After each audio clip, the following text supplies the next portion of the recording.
کہتا ہے کہ ایک بچی نے لکھا ہے کہ ہم میاں بیوی نے میڈیکل چیک اپ بھی کروایا ہے اور میڈیکل چیک اپ میں ہم دونوں ٹھیک ہیں، لیکن پھر بھی اولاد نہیں ہو رہی۔ تو میری بیٹی اس کے لیے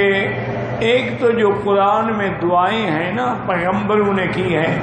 رب لا تذرنی فردا وانت خیر الوارثین،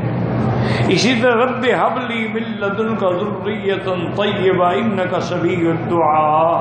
یہ دعائیں زیادہ مانگا کرو۔ اور تیسری بات یہ ہے کہ جب بھی اللہ موقع دے میاں کو بھی بیوی کو بھی سورۃ یوسف پڑھ کے دعا کیا کرو، کم از کم ہفتے میں ایک دفعہ تو پڑھ لیں، تو انشاءاللہ وما ذلک علی اللہ بعزیز، اللہ کے آگے کیا مشکل ہے۔ ویڈیو کے نیچے سبسکرائب کے بٹن پہ کلک کریں، بیل کے آئیکن پہ کلک کیجئے تاکہ ہر نئی ویڈیو کی نوٹیفیکیشن آپ کو مل جائے۔